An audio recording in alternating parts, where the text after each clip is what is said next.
Nous allons prier.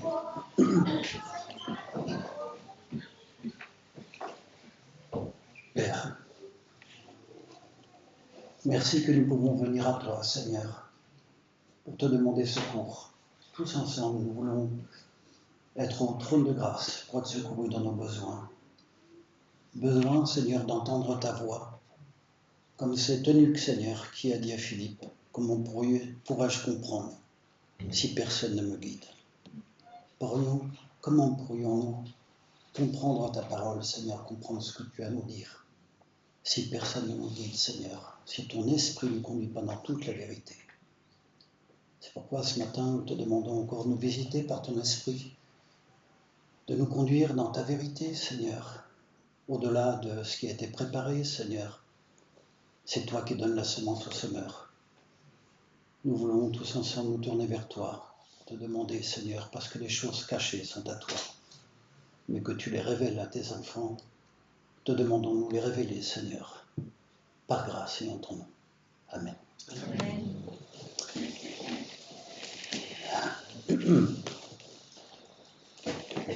J'étais pas trop bien cette semaine, je me suis fait arracher 4 dents. J'ai beaucoup souffert. Mais ça m'a donné aussi l'occasion de me tenir devant le Seigneur, de méditer, d'avoir un peu de temps pour méditer la parole. Et il y a un verset que j'ai eu à cœur, mais avant de le prendre, se trouve dans Zacharie. Je voulais dire que le christianisme que nous croyons et que nous pratiquons, c'est une question de vie et d'amour. Ce n'est pas une question de règles et de principes. Même si, effectivement, nous pouvons le lire dans 1 Jean, par exemple, où il est dit dans 1 Jean, ce qui était dès le commencement, ce que nous avons entendu, ce que nous avons vu de nos yeux, ce que nous avons contemplé et que nos mains ont touché concernant la parole de vie.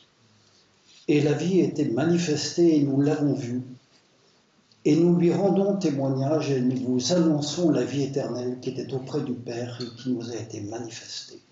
C'est le témoignage que nous voulons rendre lorsque nous sommes dans l'Église, lorsque nous chantons des cantiques, lorsque nous prions, lorsque nous prêchons, lorsque nous nous exhortons les uns les autres. Nous voulons manifester la vie, ce que nos mains ont touché concernant la parole de vie. Alors là, bien sûr que Jean avait connu personnellement le Seigneur, et il l'avait touché.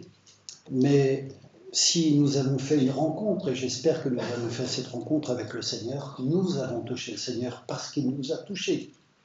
Il y a eu un contact, il y a eu une rencontre. Et c'est ce que nous voulons aussi témoigner dans nos rapports les uns avec les autres, c'est ce que nous voulons témoigner au monde, c'est que notre christianisme n'est pas une affaire de doctrine, même si, c'est pas une affaire de règles, même si, ce n'est pas une affaire de commandement, même si. Il est dit dans l'épître de Jean que si nous n'aimons pas nos frères, eh bien, nous demeurons dans la mort. Nous savons que nous sommes passés de la mort à la vie parce que nous aimons les frères. La vie et l'amour sont parfaitement réglés dans la parole. Et l'apôtre Paul disait par exemple dans l'épître aux Romains, « Je rends grâce à Dieu de ce que, après avoir été esclave du péché, vous avez obéi de cœur à la règle de la doctrine dans laquelle vous avez été instruits. » Donc il y a bien une règle de la doctrine, mais vous avez obéi de cœur. Si le cœur n'est pas dans la doctrine, si le cœur n'est pas dans la pratique, alors il manque l'essentiel. Il faut se rappeler que lorsque le Seigneur a rencontré ce jeune homme, il lui a dit « Mais quels sont les plus grands commandements ?» Et cet homme a répondu « Tu aimeras le Seigneur ton Dieu de tout ton cœur, de toute ton âme, de toute ta pensée, de toute ta force. » Et le second qui lui est semblable « Tu aimeras ton prochain comme toi-même. » De ces 2 commandements dépendent toute la loi et les prophètes, et c'est les 2 plus grands commandements. Ils résument toute la loi. Et donc on voit que les commandements du Seigneur et la loi du Seigneur, qui est une loi d'esprit de vie en Jésus-Christ, qui nous affranchit du péché et de la mort, est une loi d'amour. Et si nous ne vivons pas les commandements, la parole du Seigneur avec un cœur, si nous n'obéissons pas de cœur, alors nous sommes des gens religieux, et l'homme religieux, en général, juge, fait beaucoup de mal, se met au-dessus des autres, et il n'y a pas là l'approbation du Seigneur. C'est une question de vie, parce qu'il est dit, approchez-vous de lui, pierre vivante, rejetée par les hommes, mais choisie et précieuse devant Dieu. Et vous-même, comme des pierres vivantes, édifiez-vous pour former une maison spirituelle, afin, un saint sacerdoce, afin d'offrir des victimes spirituelles à Dieu par Jésus-Christ. Nous sommes donc des pierres vivantes. Le Seigneur a dit qu'il était le pain vivant descendu du ciel. Ça touche à la vie. Nous croyons en un Seigneur sauveur ressuscité. Et c'est pourquoi c'est important de serrer cela dans le cœur. Je dis cela parce que il y a des assemblées qui ressemblent, je parle en général, il y a des assemblées qui ressemblent plutôt à des sépulcres et des assemblées qui sont désertées. Avec ma femme, on est allé dans le sud, on a visité un temple un jour. Il y avait une dame qui faisait le ménage et on était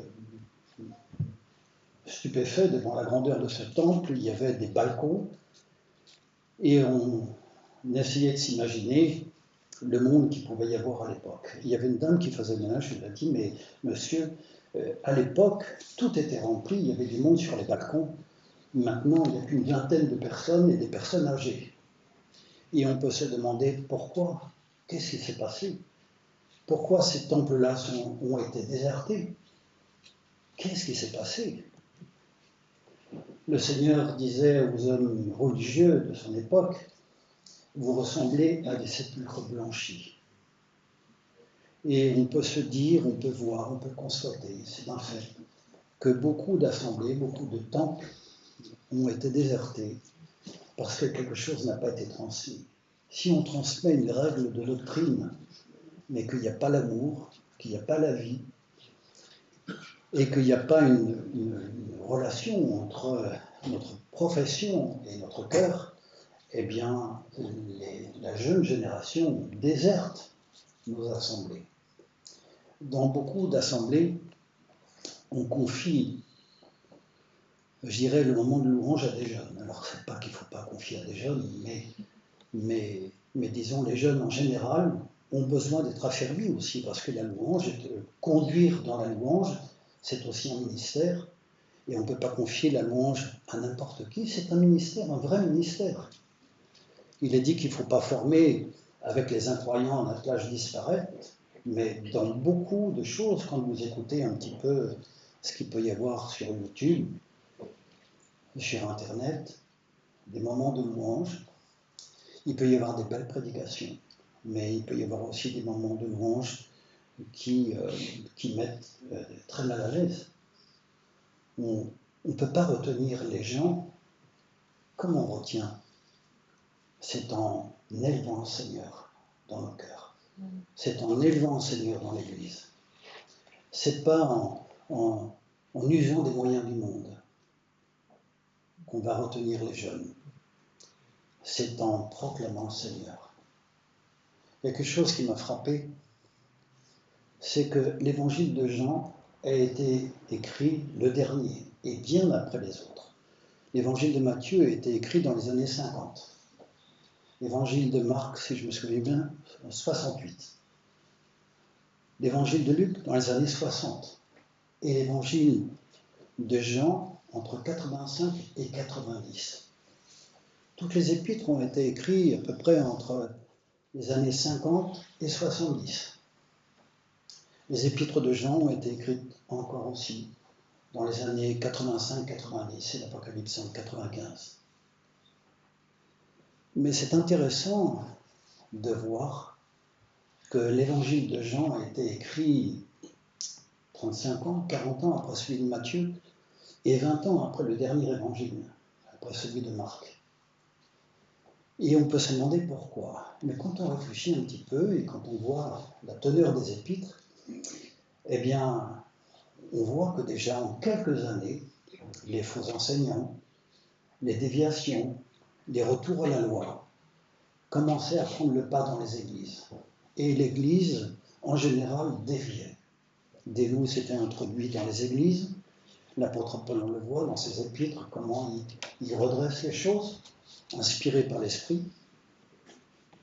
Eh bien, on peut s'imaginer, on peut en déduire que l'Esprit a inspiré l'apôtre Jean pour remettre en lumière le ministère du Seigneur Jésus, pour remettre en lumière Christ, le Dieu.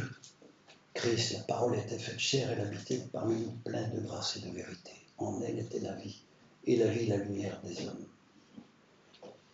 J'ai toujours été fasciné par cet évangile de Jean. Cet évangile de Jean, je trouve, à chaque fois que je rencontre quelqu'un, je témoigne, je dis, lisez l'évangile de Jean.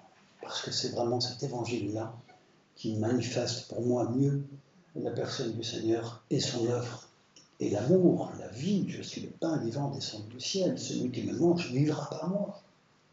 Ces paroles sont dures, dirent les disciples et ceux qui étaient autour de lui. Oui, mais les paroles que je vous dis sont esprit et vie. C'est des paroles qui sont pleines de vie, parce que je suis le pain vivant descendu du ciel, on touche à la vie. Et on est bien loin des prédications, du service, du ministère de ces hommes religieux qui étaient au temps de Jésus. Il y a quelque chose qui m'a frappé lorsque nous avons relu les passages de Noël. Les mages étaient arrivés, ils parlent à Hérode, où est le roi qui vient de naître, le roi des Juifs qui vient de naître. Et Hérode a été interpellé, il a appelé les scribes et les principaux sacrificateurs en leur demandant mais où devait naître le Messie, le roi. À Bethléem, ont-ils répondu. Et tout Israël fut troublé avec Hérode. Mais ces hommes religieux ont laissé les mages se rendre à Bethléem. Ils ne sont pas allés eux-mêmes. C'était quoi leur sens de la piété, leur but, le but de leur piété? C'était quoi le but de leur service? Le temple a été visité par le Seigneur, mais ils l'ont chassé du temple. Ils ne l'ont pas reçu dans le temple. Pourtant, il y avait là quelqu'un qui était plus grand que le temple. Lorsqu'il a dit, et qu'on lui a fait remarquer la magnificence du temple, il a dit, mais détruisez ce temple, et en 3 jours, je le relèverai. Et on lui a répondu, comment il a fallu 46 ans pour construire le temple, et toi, en 3 jours, tu le relèverais. Mais il n'avait pas compris qu'il parlait du temple de son corps.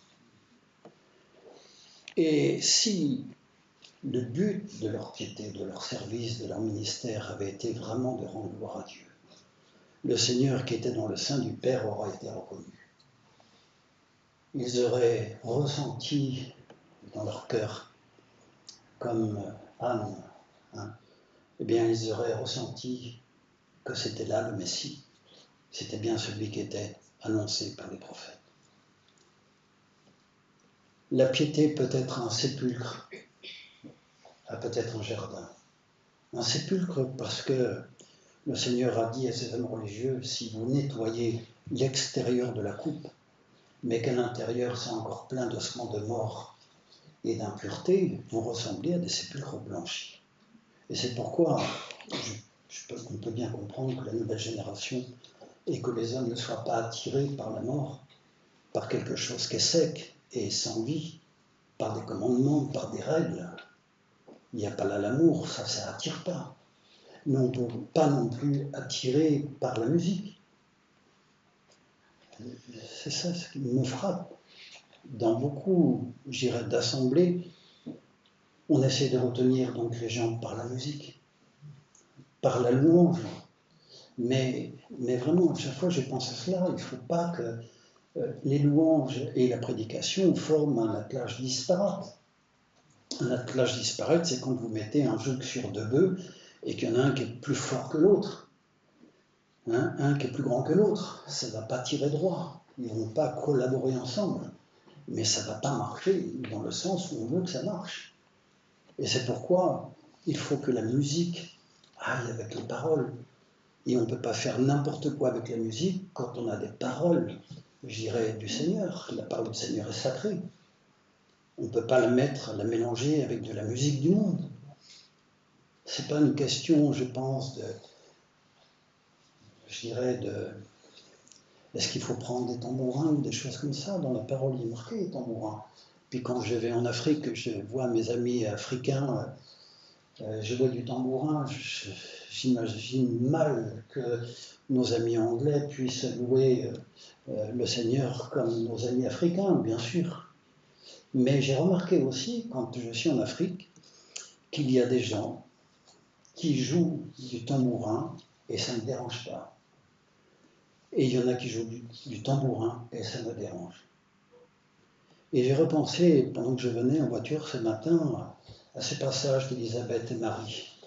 Quand Marie rencontre Élisabeth et qu'elle salue Élisabeth lui dit « Dès que j'ai entendu ta salutation, l'enfant qui est en moi a tressailli. » Et ce passage-là m'est venu, parce que c'est vrai que lorsqu'on entend certains cantiques, eh bien, je dirais, Christ en nous tressaille de joie.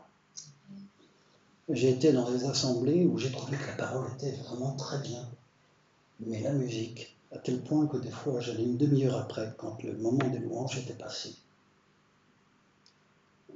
J'entendais la voix du bon berger pendant la prédication, mais j'étais très mal pendant le moment de louange. Je pense que c'est ça l'attelage disparate.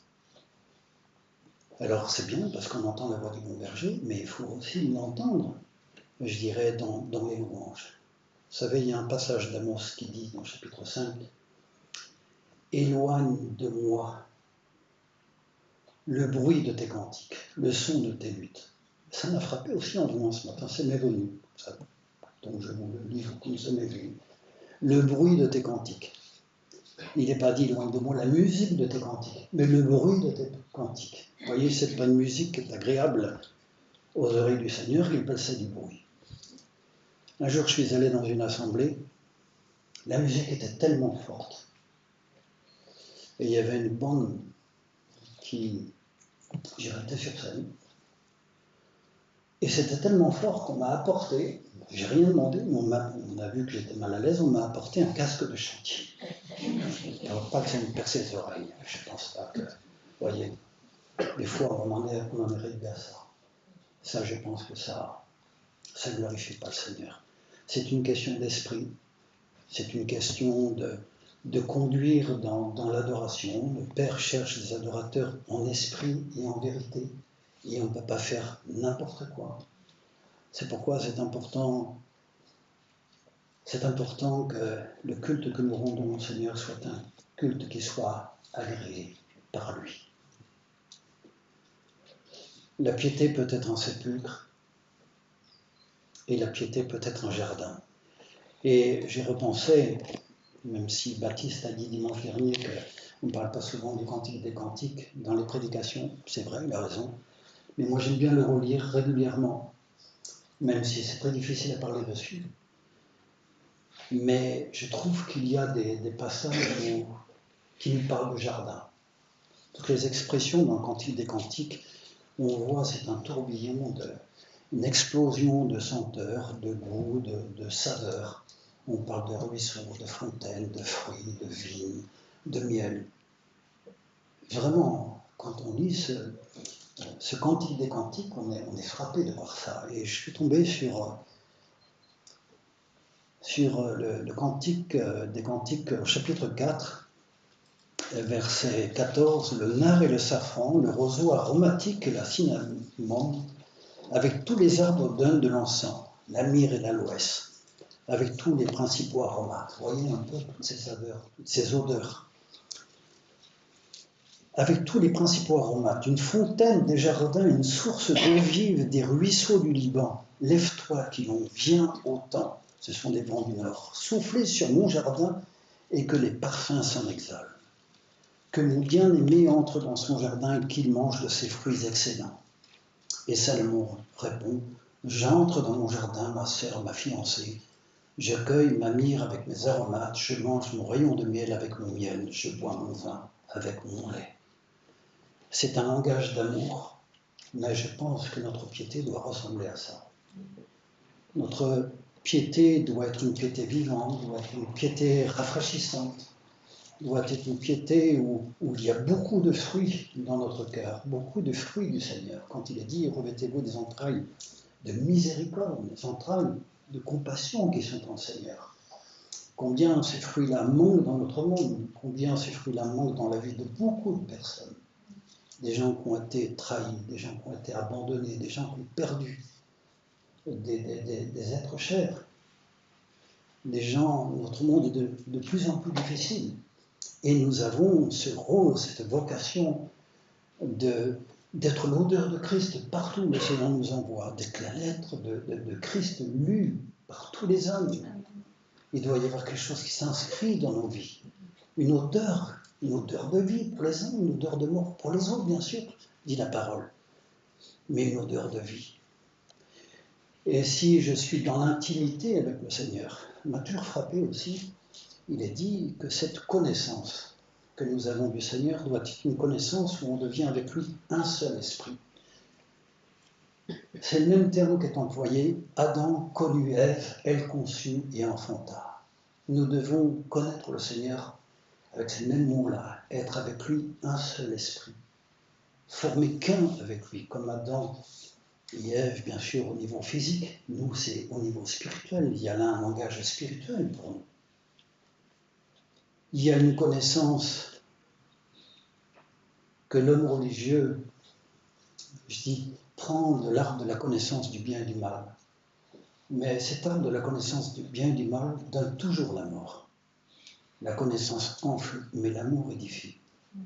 Nous avons besoin de manger le Seigneur, de recevoir ses paroles cueillies à l'arbre de vie.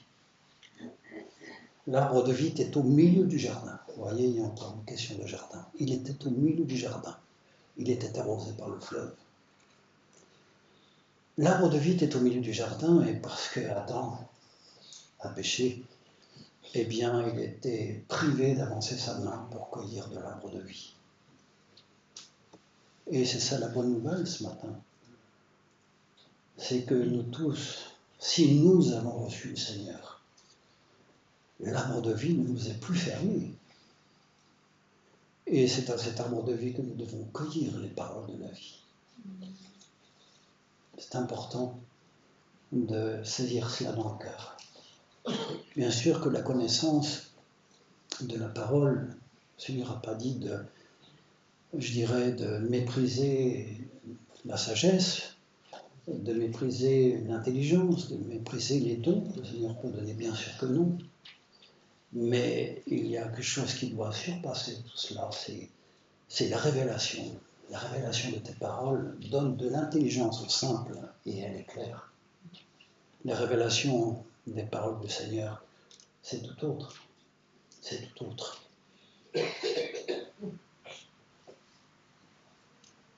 J'ai souvent vu dans ma vie qu'il y avait des choses que je pensais exactes.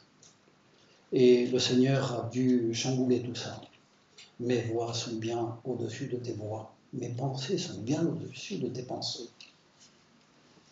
Et souvent, je repense à ce qu'a dit le Seigneur à ses disciples. Quand les disciples ont dit « Mais tu as vu ces magnifiques pierres, ce temple magnifique ?» Jésus leur a répondu « Il ne restera pas pierre sur pierre qui ne soit renversée. » Et j'ai vu dans ma vie, je pense que nous devons le voir aussi dans notre vie, qu'il y a pierre sur pierre qui doit être renversée. Par la chair, nous édifions beaucoup de choses dans la piété, parce que l'homme est un animal religieux par nature. Et nous faisons souvent une image de Jésus qui marche devant nous. Mais le Seigneur que nous suivons, il faut se rappeler ça sans cesse, je me le rappelle sans cesse. Le Christ que je suis est la plénitude de la révélation de l'accomplissement de la volonté du Père. Il a dit « Voici, ô Dieu, ô Père, je viens pour faire ta volonté. » Voici le Dieu, le Christ que nous suivons. Et il nous a appelés le suivre sur ce chemin. Celui qui ne prend pas sa croix, ne me suit pas, n'est pas digne de moi. Le Christ que nous suivons n'est pas issu de nos pensées. Le culte que nous rendons à Dieu n'est pas issu de nos pensées. Vous vous souvenez quand Moïse a construit le tabernacle, le Seigneur lui dit « Aie bien soin de faire tout ce qui était démontré sur la montagne. Aie bien soin de faire d'après le modèle qui était démontré. » C'est pas Moïse qui a inventé le tabernacle, c'est Dieu qui lui a dit de faire à l'image, à l'imitation du véritable qui se trouvait dans les cieux, à l'image du tabernacle véritable. Moïse n'a pas été libre, j'irais, de construire un tabernacle. Et même David, quand il a donné les plans à Salomon, il n'a pas été libre. Et de même que dans l'Église, nous ne sommes pas libres de faire n'importe quoi. C'est une question d'esprit. Nous devons être conduits par l'Esprit pour accomplir l'œuvre de Dieu, pour le louer, pour le servir, comme il veut, comme il l'entend. Parce que si le culte que nous rendons à Dieu n'est pas un culte que lui agrée, nous risquerions de nous retrouver comme ces hommes du temps de Jésus qui n'ont pas reconnu. Jésus est venu, ils n'ont pas reconnu. Pourquoi? Parce que le culte qu'il rendait au Père, eh bien, qu'il rendait à Dieu, croyant rendre un culte à Dieu, eh bien, le culte était étranger. Parce que quand Jésus est entré dans ce temple, ils l'ont pris pour un étranger, ils ne l'ont pas pris pour le Fils de Dieu. Et si le Seigneur venait visiter ce matin le culte que nous lui rendons, la piété que nous poursuivons depuis des années, est-ce qu'il y aurait des pierres à renverser? On peut se poser la question. Est-ce que ma piété est un jardin où je peux dire à mon Seigneur que mon bien-aimé entre dans son jardin et qu'il mange de ses fruits excellents? Est-ce que je peux dire, Seigneur, les fruits que je porte, eh bien c'est toi qui me les as donnés, parce que j'ai recherché tes paroles, je les ai cueillies à l'arbre de vie, je les ai dévorées et elles m'ont transformé. La parole, et c'est ce verset-là que je voulais vous donner ce matin dans Zacharie.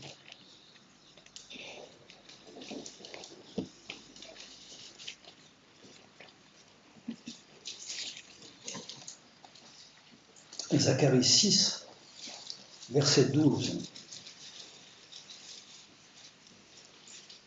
Tu lui diras ainsi par l'Éternel des armées. Voici un homme dont le nom germera dans son lieu, il bâtira le temple de l'Éternel, il bâtira le temple de l'Éternel. Il portera les insignes de la majesté, il s'assiera et dominera sur son trône, il sera sacrificateur sur son trône, une parfaite union régnera entre l'un et l'autre. Voici un homme dont le nom est germe. Et c'est ce verset-là qui m'a vraiment frappé. Un homme dont le nom est germe. C'est quoi un germe? C'est l'embryon de la plante qui lui permet de se reproduire et qui lui permet de se développer. J'aurais bien voulu vous amener ce matin, mais je n'ai pas pu. J'ai essayé d'en faire pousser un. Je suis arrivé. Un germe d'un marron, j'ai des marronniers dans mon terrain. Et j'ai souvent pris un marron germé dans mes mains, et le germe, vous le prenez, c'est tout fragile. Mais je suis toujours aussi admiratif quand je vois que des marrons poussés font des pousses comme ça et deviennent de plus en plus grands. Comment imaginer qu'un gland puisse produire un chêne de Bazin et une petite graine, un cèdre du Liban? Comment on peut imaginer ça? Et le Seigneur l'a dit d'ailleurs, la graine doit s'élever. Et après, quand ça a poussé, quand ça a germé, quand ça a poussé, c'est devenu l'arbre le plus grand, les oiseaux viennent s'y nicher dedans. Ainsi en est-il du royaume de Dieu. Mais le germe, ça nous parle du Seigneur, donc voici un homme dont le nom est germe, et ça m'a rappelé Ésaïe 53. Il s'est élevé devant lui comme une faible plante, comme un rejeton qui sort d'une terre desséchée. Nous n'avons fait de lui aucun cas. Et c'était cette pensée-là. Le germe, il a l'air méprisable, il a l'air si fragile. Comment imaginer que d'un petit germe comme ça, d'un petit marron, d'un petit blanc, puisse avoir un arbre majestueux comme ça. Comment imaginer ça? Eh bien, la nature nous l'enseigne. Mais lorsque le Seigneur dit que c'est lui qui donne la semence au semeur, eh bien, on peut imaginer, et je crois que c'est ça, je crois que c'est vrai, que dans ces semences-là, il y a les germes. Et les paroles que nous entendons, je dirais dimanche après dimanche, celles que nous lisons dans notre Bible, celles que nous entendons au réunion d'études bibliques, celles que nous partageons les uns les autres, eh bien, il y a des paroles qui nous sont données, qui nous sont envoyées de la part du Seigneur. Ainsi en est-il de ma parole, elle ne revient pas à moi sans avoir accompli ses effets. Comme la neige et la pluie descendent, arroser et féconder la terre, faire germer les plantes. Ainsi en est-il de ma parole. Vous voyez comment le Seigneur compare sa parole, le germe de sa parole, au germe qu'il y a dans les plantes, sur la terre, la transmission de la vie. La transmission de la vie. Et le Seigneur nous envoie une parole, mais ce n'est pas des paroles qui sont mortes.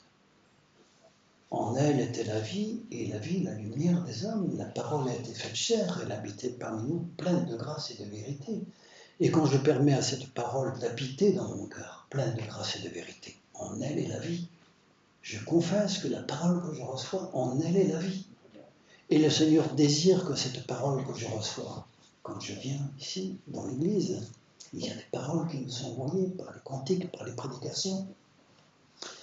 Le Seigneur désire que j'ouvre mon cœur. Jacques dit, recevez avec douceur la parole qui était plantée en vous, même pas semée, là, plantée en vous, et qui a la puissance de sauver vos âmes. Vous voyez un peu ce langage, je dirais, agricole que le Seigneur emploie et par ses disciples, parce que la nature nous l'enseigne. Cette parole que nous entendons, elle a la vie en elle-même. Et elle a le germe de la vie, le germe du Seigneur. Le Seigneur est dans sa parole. Et lorsque j'entends la parole du Seigneur qui me reprend, qu'est-ce que je vais en faire? Qu'est-ce que je vais en faire? Il y a la vie animale, il y a la vie végétale, il y a la vie humaine, et il y a la vie divine. On ne peut pas passer d'une espèce à une autre.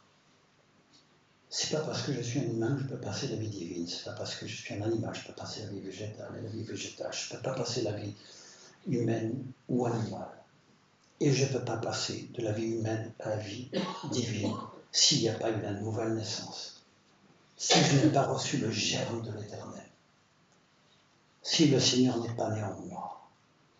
Un jour, je faisais le marché pour vendre des Bibles et des calendriers. Il y a un vieux juif qui s'est approché de moi et m'a dit, monsieur, si votre Jésus était le roi des rois, il ne serait pas né dans une étable, il serait né dans un palais.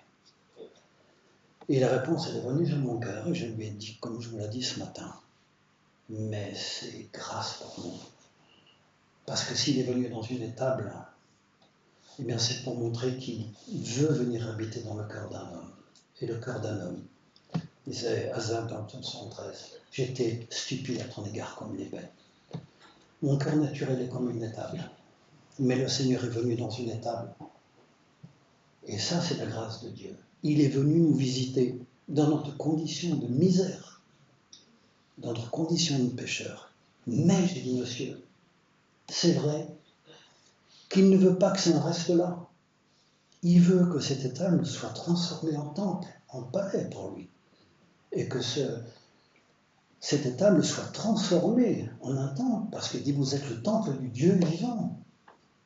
C'est pourquoi nous devons prendre soin aussi je dirais, de notre personne.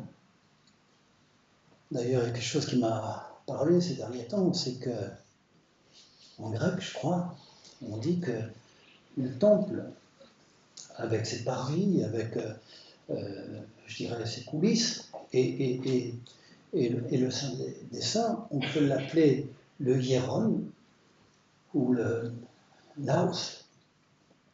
si je me souviens bien. Et ce qui est impressionnant, c'est qu'à chaque fois que le Seigneur a parlé du naos, à chaque fois qu'il a parlé du temple, il a employé ce terme de naos, et pas le hieron. Et le hieron, à l'époque des hommes religieux, eh bien, on mettait des animaux, des offrandes, des choses comme ça, et qu'il y avait une grande agitation religieuse. Mais ce n'était pas ça. Alors que le Seigneur, lorsqu'il dit que vous êtes le temple du Dieu vivant, que ce soit l'esprit, l'âme et le corps, tout doit être le temple du Seigneur. Et là, ça change tout. Et là, c'est un autre regard sur la sainteté qu'on doit poursuivre. Vous voyez, on ne peut pas faire, je dirais, n'importe quoi. Nous devons recevoir la parole qui nous est envoyée parce qu'elle a la puissance de sauver nos âmes, parce qu'elle veut nous parler du Seigneur, parce qu'elle veut nous rendre semblables à Christ. Parce que ce que Dieu veut, c'est notre sanctification, que sans la sanctification, nul ne verra le Seigneur. Et c'est pourquoi dans Zacharie, il dit, il bâtira le temple de l'Éternel et il aura les insignes de sa majesté. C'est pourquoi le temple, notre sanctuaire, notre cœur doit porter aussi, les insignes de la majesté du Seigneur. Nous sommes là pour le sanctifier. Et ça veut dire quoi? Pour en revenir à ce que je disais au départ, on ne retient pas les gens par la musique, par les moyens du monde. Tout ça, c'est des moyens de mort, c'est l'arme de la connaissance du bien, c'est des armes du monde. Comment retenir les gens? Comment les attirer, les gens? Ce verset aussi est descendu dans mon cœur. Et moi, quand j'aurai élevé la terre, j'attirerai tous les hommes à moi. Comment sauver ceux qui nous entourent? Comment gagner ceux qui nous entourent? Il faut que Christ soit élevé dans nos cœurs, il faut qu'il soit élevé dans nos réunions. Il faut qu'il porte les insignes de sa majesté au milieu de nous. C'est pas en montant dans les tours, dans la prière ou dans les chants qu'on invite le Seigneur. Ça m'a frappé. Beaucoup d'assemblées ressemblent à la vallée d'Ézéchiel, les ossements de mort. Ézéchiel 37. Viens, esprit des quatre vents, souffle sur ces eaux et qu'ils revivent. Et on peut en appeler à l'esprit. Mais c'est pas ça qui fait revivre. C'est pas dans cette attitude-là, bien sûr que c'est l'esprit de Dieu. Mais le Seigneur appelle tous ceux qui ont une religion de mort, une piété de sépulcre, à dire, à se repentir. Repentez-vous, dit le Seigneur. Écoutez, recevez mes réprimandes, et je répandrai sur vous mon esprit. Alors là, oui, les eaux peuvent revivre, et les assemblées mortes peuvent revivre. Parce que nous élevons le Seigneur, parce que nous nous laissons prendre par le Seigneur. Comment recevons-nous la parole du Seigneur que nous entendons dimanche après dimanche? Là aussi, lorsque nous avons lu les passages de Noël, je me suis rappelé cette pensée que j'avais eue un jour. Hérode avait été appelé, nommé par le Sénat romain comme le roi des Juifs. Et lorsque les mages sont venus, qu'il a appris qu'un roi des Juifs était né à Bethléem, eh bien, quelle était sa réaction? Il a dit aux mages, j'allais vous en guérir, et vous venez me le dire, parce que moi aussi j'irai adorer. Mais il n'avait pas du tout envie d'adorer, mais il avait envie de supprimer celui qui pouvait être un rival, qui pouvait justement prendre son trône. Et qu'est-ce qu'il a fait? Il a tué, quand il a vu qu'il s'était fait jouer par les mages, eh bien il a tué tous les enfants de moins de 2 ans, pour être sûr que si le roi des Juifs était né là, eh bien qu'il l'aurait tué.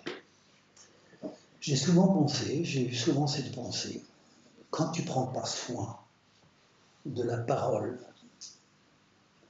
que tu reçois, avec le germe qui est en elle, et que tu ne veilles pas sur sa germination dans ton cœur, que tu ne veilles pas sur le plein développement, parce que Dieu poursuit un but en nous envoyant la parole, pour que nous soyons transformés à son image de gloire en gloire par l'Esprit de Dieu. C'est pourquoi il nous envoie des paroles de vie. Mais si je ne prends pas soin à la parole que je reçois, si je ne permets pas à cette parole de germer dans mon cœur, si je n'ai pas soin que cette germination s'accomplisse et que le plein développement se produise, je suis comme Hérode. je tue la parole dans l'œuf. Je piétine la parole qui m'a été envoyée. Vous voyez, je pense qu'il y a plein de messages comme ça dans la parole. Qu'allons-nous faire de la parole que nous recevons? Ce n'est pas une question de, encore une fois, de suivre une règle de doctrine, même s'il faut, mais avec l'obéissance de cœur. C'est le fait d'accueillir. Elle est venue chez les siens ne l'ont pas reçue. Mais à tous ceux qui l'ont reçue, elle leur a donné le pouvoir de devenir enfants de Dieu. Mais quels sont les noms? Pas de la volonté de la chair, non pas de la volonté de l'homme, mais de la volonté de Dieu.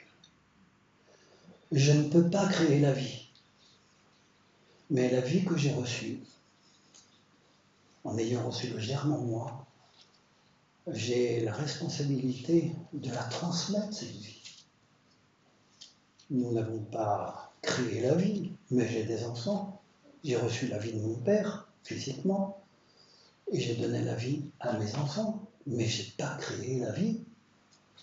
Et cette vie spirituelle, ce germe de l'éternel, qui m'a été donné lorsque le Seigneur l'a touché et qui est entré dans mon cœur, cette vie-là, j'ai envie de la transmettre par des paroles de vie. Et quelque part, comme l'a dit quelqu'un, je suis responsable de ce que je vous dis, mais je ne suis pas responsable de ce que vous entendez, de ce que vous allez faire de ça. Est-ce que nous allons serrer cette parole-là dans le cœur? Est-ce que nous allons veiller à sa germination? Veiller à son plein développement? Veiller à ce que cette parole qui a été envoyée dans mon cœur puisse atteindre son plein développement. Je voudrais terminer par Marc 4,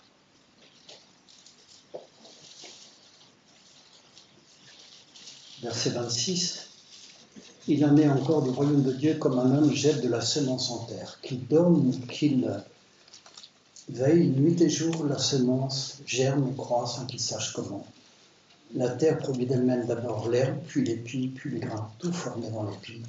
Et dès que le fruit est mûr, on y met la faucille, car la moisson est là. Et il faut que le grain soit tout formé dans l'épi. Le Seigneur travaille dans ma vie pour que Christ soit formé en moi. Rappelons-nous les paroles de l'apôtre Paul aux chrétiens de la Galatie. Ces chrétiens qui, après avoir commencé par l'esprit, allaient finir par la chair parce qu'ils retournaient vers la loi. Et l'apôtre Paul dit, mais vous retournez la loi. Mais si vous retournez la loi, mais vous êtes déchus de la grâce. Christ ne vous sert de rien. Et il dit, mais mes enfants, pour qui je souffre encore les douleurs de l'enfantement jusqu'à ce que Christ soit formé en vous. Le Seigneur veut que Christ soit formé en nous. C'est pourquoi il nous envoie des paroles. C'est pourquoi il est important de recevoir le germe de l'Éternel. Ce matin, je me pose la question, je pense qu'il y a dans l'assistance des gens qui ne sont pas au Seigneur, ou qui sont peut-être dans une piété formaliste, dans la piété des règles, des doctrines, mais qui n'ont pas reçu le germe de l'Éternel. Ceux qui n'ont pas reçu le germe de l'Éternel sont encore dans la vie humaine. Et la vie humaine, on mourra tous, nous aussi, sur cette terre. Mais Jésus l'a dit, mais celui qui croit en moi vivra, et même s'il meurt, il vivra. Parce que je suis le chemin, je suis la résurrection et la vie. Celui qui a le Fils a la vie. Celui qui a le Fils a le germe. Et même si on me met en terre, le germe de l'Éternel fera que Christ soit formé en moi. Le Seigneur veut que Christ soit formé en moi dans ma vie, j'irai sur cette terre autant que possible. Mais ma destinée, c'est de rendre semblable à Christ. Il est l'image du Dieu invisible. C'est lui qui accourt dans le royaume de Dieu. C'est pas un homme amélioré. C'est pas un Adam amélioré. C'est un nouvel homme. C'est le dernier Adam, le second homme. Et je dois naître de cette création-là. Si quelqu'un est en Christ, il est une nouvelle création, une nouvelle créature. Toutes choses anciennes sont passées. Voici, toutes choses sont devenues nouvelles. mais je dois recevoir le germe de l'Éternel. Si je ne l'ai pas reçu, je suis encore dans la mort de la première création. Je suis perdu. C'est la parole qui le dit. C'est pas Claude ce matin, c'est la parole. Il faut que le grain soit tout formé dans l'épi. Nous devons poursuivre la sanctification, c'est que le grain soit tout formé dans l'épi. Et dans Ephésiens 4, je termine avec ça.